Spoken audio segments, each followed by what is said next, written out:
Hello students, myself Suman. Welcome to my YouTube channel Study with Suman. Today in this video, I am going to continue my lesson of class 8 Social Science of NCERT pattern संसाधन एवं विकास। Geography book भूगोल की पुस्तक है ये। पिछले video में हमने बात की थी ऊर्जा के परंपरागत स्रोतों की। उसी श्रृंखला में हम बात करेंगे, आगे जब बढ़ेंगे, जल विद्युत। जल विद्युत, अब बारिश होती है, बारिश से पानी आता है, पानी जो हमारा जल है वो बांधों में बन जाता है और ऊंचाई से गिराने पर क्या होता है, वहां से नहर निकलती हैं और वहीं पर उन बांधों में टरबाइन लगाकर जब पाइप के द्वारा बहता हुआ जल बांध के नीचे टरबाइन के ऊपर गिरता है और घूमते हुए जो ब्लेड्स है जनरेटर को लाइट्स के लिए, ऊर्जा के लिए वो घुमाते हैं, उससे जो ऊर्जा पैदा होती है, जो विद्युत पैदा होती है, उसे जल विद्युत या वाटर एनर्जी भी कहते हैं। अब उस विद्युत यानी कि उस ऊर्जा के उत्पन्न होने के बाद जो जल बहता है, जो बाकी पानी बहता है, उसका कृषि में उपयोग किया जाता है। विश्व की ऊर्जा का 1/4 हिस्सा जो है, जो हमारे पूरे विश्व में जितनी ऊर्जा प्राप्त होती है उसका 1/4 हिस्सा जल विद्युत से प्राप्त किया जाता है। इसके सबसे अग्रणी जो उत्पादक देश हैं वो है पैराग्वे, नॉर्वे, ब्राज़ील और चीन। अब भारत में भी जल विद्युत उत्पन्न की जाती है।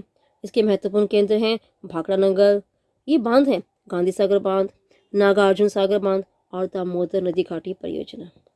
ये भी हमारे देश में जल विद्युत उत्पन्न करने वाले मुख्य स्थान हैं, मुख्य केंद्र हैं।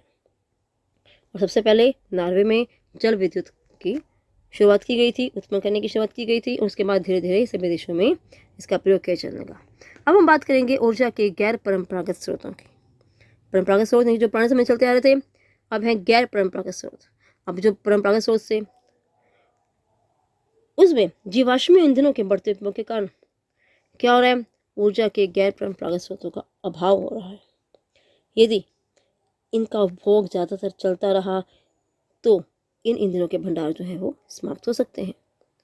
तो इसके लिए सौर ऊर्जा, पवन ऊर्जा, ज्वारीय ऊर्जा, बायोगैस आदि के जो स्रोत हैं वो तलाशे गए और इनसे भी ऊर्जा प्राप्त करने की कोशिश की गई और इनसे ऊर्जा प्राप्त की जाती है अलग अलग माध्यमों से। पहले हम बात करेंगे सौर ऊर्जा। अब सौर ऊर्जा यानी कि सूर्य से प्राप्त होने वाली ऊर्जा जो हम रोज अनुभव करते हैं, सूर्य से हमें ऊर्जा मिलती है। अब सूर्य से प्राप्त ऊर्जा है वो सौर सेलों में, जो सेल होते हैं, विद्युत यानी कि जो ऊर्जा है उत्पन्न करने के लिए प्रयोग की जा सकती है। ठीक है, इनमें से कई सेलों को सौर पैनल से तापमान यानी कि गर्मी और प्रकाश के लिए शक्ति उत्पन्न करने के लिए जोड़ा जाता है।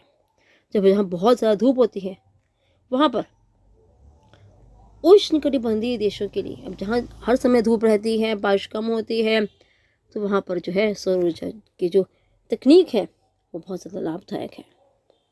अब इस सौर ऊर्जा जो है वो किस प्रकार बनती है, एक एक पैनल को कई सेलों के पैनल्स को एक साथ जोड़ा जाता है और ये पैनल जो है सूर्य की रोशनी से आती है, ऊष्मा और प्रकाश से उसमें ऊर्जा निकलती है। और वो ऊर्जा आपने देखा होगा कि आजकल हर जगह पर, कई जगह पर शीट्स लगी होती हैं। बाहर हम रास्ते में जाते हैं, हाईवे पर जाते हैं, तो वहाँ पर भी खंभों के ऊपर छोटे पेड्स लगी होती हैं, सौर पैनल्स लगे होते हैं, वो भी सौर ऊर्जा द्वारा चलाए जाते हैं। जैसे ट्यूबलाइट्स चलती हैं, पंखे चलते हैं, ठीक है, इनका हम जो है बहुत अच्छे से इसका इस्तेमाल कर सकते हैं। और ये एक ऐसा स्रोत है जो ख़त्म नहीं होता है, कि सूर्य जो है वो एक तारा है जो हमें अविरल बिना रुके हमें ऊर्जा दे रहा है। आगे हम बात करते हैं पवन ऊर्जा की। पवन ऊर्जा एक असमाप्य यानी कभी ना समाप्त होने वाला स्रोत है ये। अब ये कैसे होता है, पवन चक्कियों का उपयोग जो है हम पुराने समय चलते आ रहे हैं, अनाज को पीसने के लिए और जल निकालने के लिए पवन चक्की को मारते हैं। तो वर्तमान पवन चक्कियों में तीव्र तेज गति से चलती हवाएं जो है वो पवन चक्की घुमाती हैं, जिससे जो जनरेटर जुड़े होते हैं और विद्युत उत्पादन करने के लिए जनरेटर्स जुड़े होते हैं। अब इनके समूह जो हैं, जहाँ पर तटीय क्षेत्र हैं, पर्वत घाटियाँ हैं, वहाँ पर जो है पवन चक्र के समूह से युक्त फार्म जो है, पवन फार्म जो है, वहाँ लगातार जहाँ तेज़ हवाएं चलती हैं वहाँ पर इसकी ऊर्जा बनती है और वहाँ पर पवन चक्कियाँ स्थित हैं। हमारे देश में इतना नहीं है, लेकिन हमारे ये जो पवन फार्म है ये Netherland, Germany, Denmark, UK, USA और स्पेन में पाए जाते हैं। अब बात करते हैं परमाणु ऊर्जा, एटॉमिक एनर्जी। परमाणु ऊर्जा प्राकृतिक तौर से प्राप्त रेडियो सक्रिय पदार्थ जैसे यूरेनियम और थोरियम के परमाणुओं के केंद्रक से प्राप्त की जाती हैं। केंद्रक में संग्रहित ऊर्जा से प्राप्त किए जाते हैं। ये पदार्थ नाभिकीय रिएक्टरों में नाभिकीय विखंडन से गुजरते हैं। यानी मतलब जब इसमें सेल टूटते हैं, एटम्स टूटते हैं, तो उससे ऊर्जा उत्पन्न होती है और उससे क्या होता है, बहुत ज़्यादा मात्रा में ऊर्जा यानी कि विद्युत का निर्माण होता है। अब इस ऊर्जा के सबसे बड़े उत्पादक देश हैं संयुक्त राज्य अमेरिका और यूरोप। अब भारत में इसके भंडार हैं किसके, यूरेनियम के, क्योंकि यूरेनियम और थोरियम के परमाणुओं से बनती है, तो यूरेनियम के भंडार हमारे देश में है, भारत में राजस्थान में है और झारखंड के पास स्थित है। और दूसरा जो पदार्थ इसके साथ मिलता है वो है थोरियम। थोरियम जो है विशाल मात्रा में केरल के मोनोजाइट बालू में पाए जाते हैं। अब भारत में परमाणु ऊर्जा के मुख्य केंद्र है तमिलनाडु में कलपक्कम, ये देखो इसमें दिखा हुआ है, चित्र में दिखा रखा है ये। महाराष्ट्र में तारापुर, राजस्थान में कोटा के निकट राणा प्रताप सागर, उत्तर प्रदेश में नरोरा और कर्नाटक में कैगा है।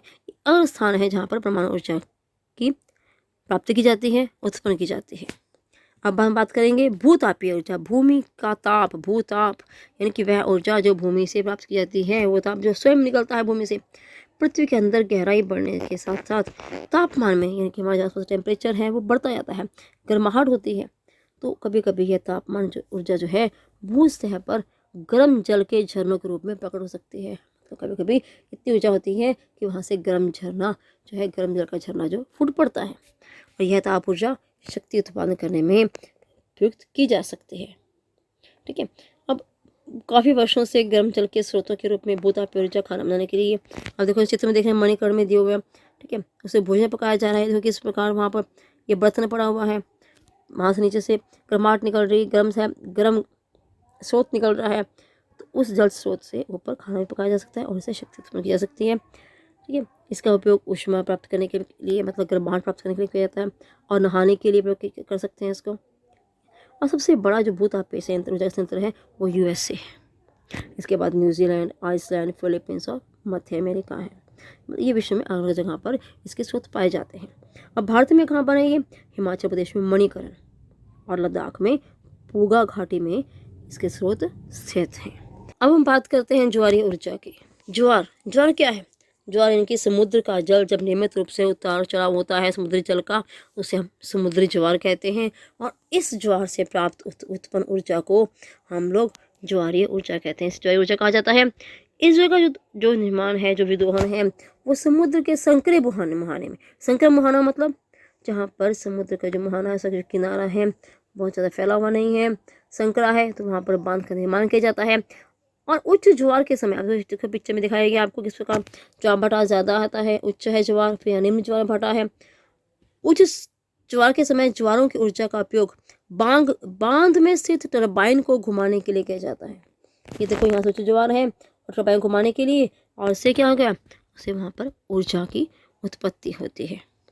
और निम्नलिखित ज्वार भाटा है, उसका उपयोग जो है वो विद्युत उत्पादन, यानी कि उच्च ज्वार से टरबाइन घूमता है, और जो निम्न ज्वार भाटा है जब वो नीचे जाता है तो उससे विद्युत की उत्पत्ति होती है। तो भारत में कच्छी खाड़ी में और पूर्वी विश्व में रूस और फ्रांस में विशाल ज्वारीय बल के क्षेत्र जो है वो पाए जाते हैं। अब आता है हमारे पास बायोगैस।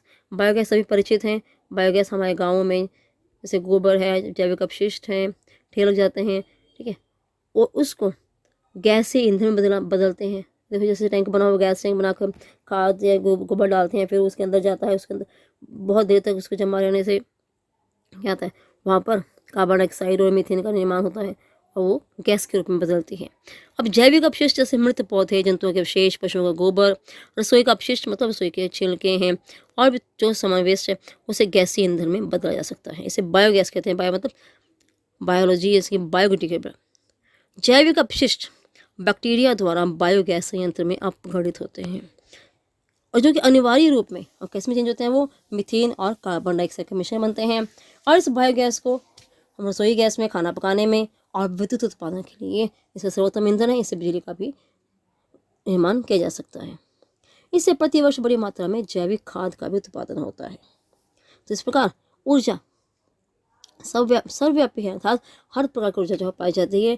तो मनुष्य को इस ऊर्जा को नष्ट नहीं करना चाहिए और उसे बिल्कुल पूरी तरह से संभल कर इसका इस्तेमाल करना चाहिए, उसको वेस्ट नहीं करना चाहिए, जिससे कि वो लंबे समय तक हम इसका उपयोग कर सकते। तो उम्मीद करती हूँ आप सबको अच्छे समय में आ गया होगा। So do like, share and subscribe my YouTube channel study with Suman. Thank you.